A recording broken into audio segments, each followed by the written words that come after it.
as we continue talking about our triangle congruency, we just talked about side angle side, and now what we will talk about is going to be our angle side angle and then angle angle side. And we want to be able to identify the side and angles that prove triangle congruency using the angle side angle or angle angle side. We want to be able to complete the steps to prove the triangles are congruent using those two methods and determine the isometric transformations that would map one triangle onto another triangle given the two pairs of corresponding angles and one pair of corresponding sides. So when we talk about angle side angle here, what we need to remember, or what we need to make sure we comprehend, is what is an included side. So if we look here at the diagram, I have triangle ABC, and when it comes to angle A and when it comes to angle B, the included side for angle A and B would be segment AB is going to be the included side.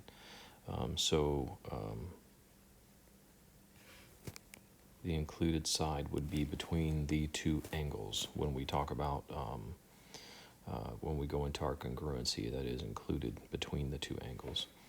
I just want to make sure that that's clear as we move forward. And then, of course, knowing the midpoint. If I have a segment and something is the midpoint, so if I have A and C, then I tell you D is the midpoint, okay? D is the midpoint of AC. Well, that tells me then that AD is going to be congruent to DC because the midpoint would cut it in half, and that's part of just the definition of the midpoint. So, and then we talk about the angle side angle theorem. So the angle side angle theorem states that if two angles of an included and the included side of one triangle are congruent to two angles and the included side of another triangle, then the two triangles are going to be congruent. So I think a simple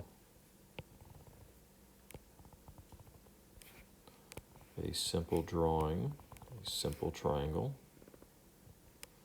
and if we have our congruent, so those two angles are congruent and these two angles are congruent, and then if this side is congruent to this side, then I would have possibly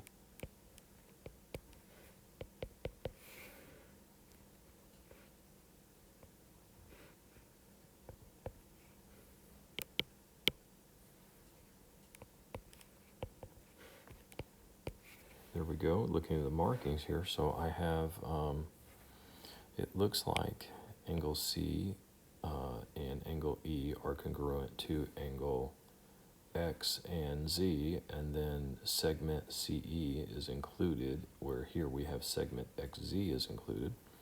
So if I make sure to do my markings properly, I should have triangle CDE is going to be congruent to triangle XYZ, and looking here, I have an angle Z, an angle X, angle X, angle Z. I have an angle E, angle C, and then my included segment is going to be CE, and then my other included segment would be ZX. So there you go. We were able to say that those two triangles are congruent.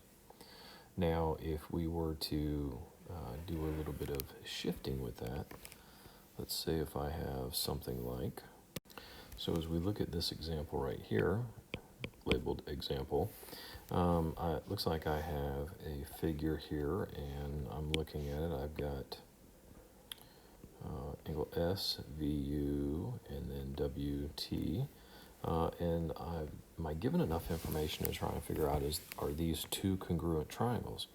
So I would be trying to prove, or let's just look at some of the stuff I know. I do know that apparently angle S is going to be congruent to angle T. I know that segment, it looks like SU is going to be congruent to UT. Now, if those two segments are congruent, then U, we should be able to identify something here about U. If this segment is congruent to this segment, and I have a point in between, and then I have here VU and UW are congruent, so let me go ahead and label that real quick. VU is congruent to UW, not to be confused with Virginia University and the University of Wyoming. But if I know that, I can tell you, though, that U is going to be the midpoint. It's the midpoint of both of VW and ST. Just because if this is congruent to this, then this is the midpoint of this segment. If this is congruent to this, then U again is the midpoint of this segment. So I was able to identify that as a midpoint. And I can also identify something about these two angles right here. And hopefully you can tell me that they are opposite angles, and they too then are going to be congruent, because vertical angles are congruent. So with this, am I able to determine triangle congruency? Is triangle SUV congruent to triangle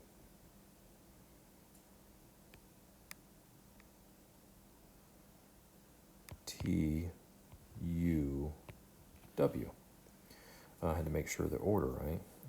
So let me look here. I have an angle, an included side, and an angle. I have an angle, an included side, and an angle.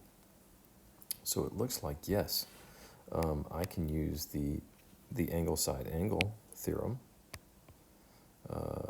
angle side angle theorem. I could also possibly use the side angle side theorem, right? Definitely got a side angle side.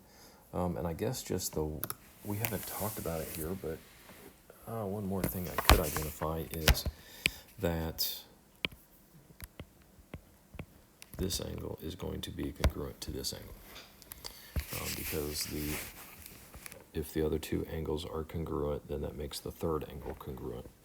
So there we go. We can use some of our information just to pick nuggets out of the image to try to make them congruent. And I guess we might be talking here about the third angle theorem. And it basically states that if two angles of one triangle are congruent to two angles of another triangle, then the third angles of those triangles are also congruent, which is what I did over here. So just keeping that in mind, and of course it only makes sense because we could only get up to 180 degrees. It wasn't like it was going to be some fluid number that kept changing. So when we talk about angle side, what we want is that if we have two angles and a non-included side of one triangle are congruent to two angles and a non-included side of another triangle, then those two triangles are going to be congruent. So let's see, what does that mean? Let me see. If I pick a length of triangle, right, and I know that this angle is 40 degrees, and I know that this angle is 30 degrees. My last angle is going to be 110 degrees. Now that doesn't mean anything here when it comes to similarity, but if I know that this length is 10 centimeters, okay, and I tell you that I have another triangle over here whose length is 10 centimeters, and their angle is 30 degrees, well, that 30 degrees is going to be you know, that's a set measurement, right? This is a set length. And if I know then that this angle that appears over here is going to be 40 degrees. So I know that I have this 40-degree angle. And as I bring it over here, as it connects, it's going to be, oops.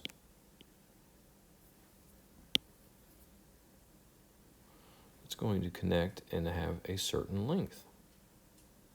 So it would automatically, based on this angle, this length, I would automatically know how long this is going to be, because it can only go to a certain point.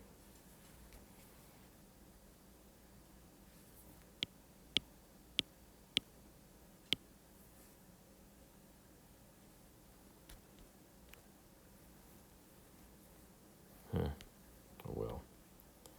I guess it's just going to be difficult with me here.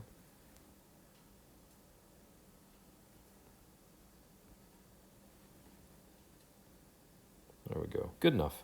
But what I was trying to say there is then that this point right here has already been predetermined by this length, this angle, and this angle. So let's get rid of that. Let's just say that I know that if I have the two angles and a non-included side, and they are congruent to, goodness, I'm falling apart here, and they are congruent to two angles and a non-congruent side of another triangle, then those are going to be congruent triangles. So it looks like triangle ABC is going to be congruent to XYZ, because they have angles, two angles, and a non-included side, two angles, and a non-included side. Okay, so as we start to use these congruency theorems, let's look at these two triangles, and I want to know, are these two triangles congruent? If so, how? Well, we have a few things labeled here.